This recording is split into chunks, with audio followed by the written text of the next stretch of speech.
So despite this good economic scorecard today, why do most Americans, according to recent polls, say they still don't feel good about the economy? Let's dig into the real story with David Stryzewksi, CEO of Sound Planning Group. David, good to see you. Welcome back. So the economy unexpectedly grew by 3.3% in the fourth quarter. What's your hot take on the GDP report, and why are most Americans still feeling uneasy about the economy? Hey, well, great to be with you here as always. So yeah, this was a positive GDP report, but we need to remember a couple of things as it relates to GDP. Now, first of all, federal spending, our government spending actually is counted towards our gross domestic product.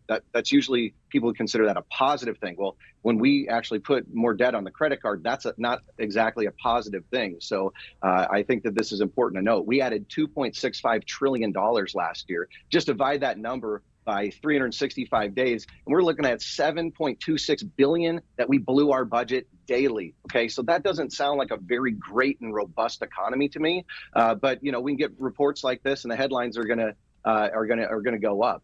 But Milton Friedman gave us a very important understanding for where inflation actually comes from, and this is an important idea as we look at GDP, and that is that when central banks print money, that is literally the cause of inflation. And so we've printed $11 trillion since 2020 when COVID began. And, as we look at that federal deficit now, over $34 trillion, that is a very, very, very big number. So I think a lot of people are looking at those numbers. They're uneasy, and they're looking at their paychecks not going nearly as far as the cost of goods and services are just up so much more. And we've got new tensions in the Middle East, et cetera. So it's just not a great moment right now for most families. How do we recover from this? Well, really, really important question. There's supply and there's demand. A lot of what the Federal Reserve has done is they've affected demand, our ability to buy things, our ability to get loans, corporations and their abilities. But we haven't done a whole lot on the supply side. And so how you can get beyond some of these things is that we can increase the ability to do business. We can make it easier. We can remove some regulation. Not all regulation. We definitely need regulation. But I think that's one of the areas that we can ultimately look at. But we have to get back to the hard conversations, like actually cutting our budget, not just blowing our budget and going beyond it, like we've been modeling here. Because even the average American is doing things just like the U.S. government, and that is just not a good example. So we need to set an example at the highest levels of government. I think that needs to trickle down to everyday families. Speaking of the highest levels of government, the White House is touting this economic data being amazing.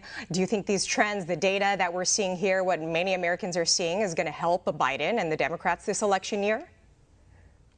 Well, there's no question that incumbents tend to find as much favor as possible based upon the work that they've done. So President Biden has touted this idea that he calls Bidenomics. Now, even though that's not actually an economic theory, or you can't really track what it's done other than more printing and spending, $11 trillion, as I just mentioned, statistics can lie. Let's just say it like that. Mm-hmm. But as we're looking here at the future, it's important to note cumulative inflation. Biden's walking around saying, hey, 3.2% on inflation these days. Well, cumulative inflation, the actual costs that people pay, are up 23% according to trueflation.com. So that'd be just like, hey, I worked 12 months out of this year, but I'm only paid for 9. Like 25% of everything I've done isn't there. A paycheck to paycheck American means they do not have extra money. They can't afford to do that. Hence the reason why credit cards are at record highs right now at a time frame when interest rates are record high.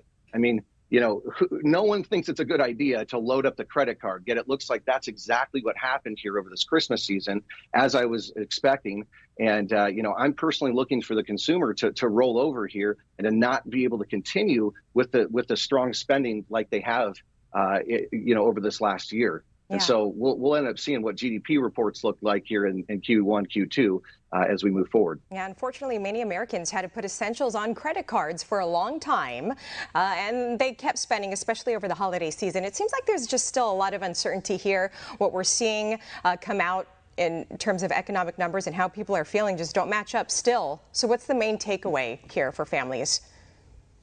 I'd say one of the main takeaways right now is that, especially for those that are nearing or entering retirement, even though the world looks like it's priced to perfection, even though it looks like, things are going to go on and more people today are saying that we're going to have a soft landing. I mean, I vote a soft landing is ultimately what we have for a longer term. I think that we're seeing a soft landing take place right now as we've transitioned from a really strong growth economy. The strongest bull market that the world's ever seen ended in 2022 with inflation. And so, let's not just get over our skis here. I mean, I vote the market goes up. I'd love to see another 10% increase in accounts and values. And so that would be wonderful, but it probably wouldn't change my life. Now, let's say it on another sense. If we actually get the recession that we're expecting, and maybe some of these very negative components come out, or wars continue to evolve, or maybe the immigration challenges that were taking place right now continue to go and cause more strain on our system. I think that it's really possible that we lose 50%. And so, hey, if we lose 50%, will that change your retirement and your lifestyle? Absolutely. Mm-hmm. So do not take more risk than you can afford to take here today is what I would share to people. And don't just get caught up in FOMO, the fear of missing out. Yeah. That is a loser's game. Good advice as always. David Stryzewski, CEO of Sound Planning Group. Thanks for your time today. Appreciate you. Thank you. Of course. And still to come here on One American.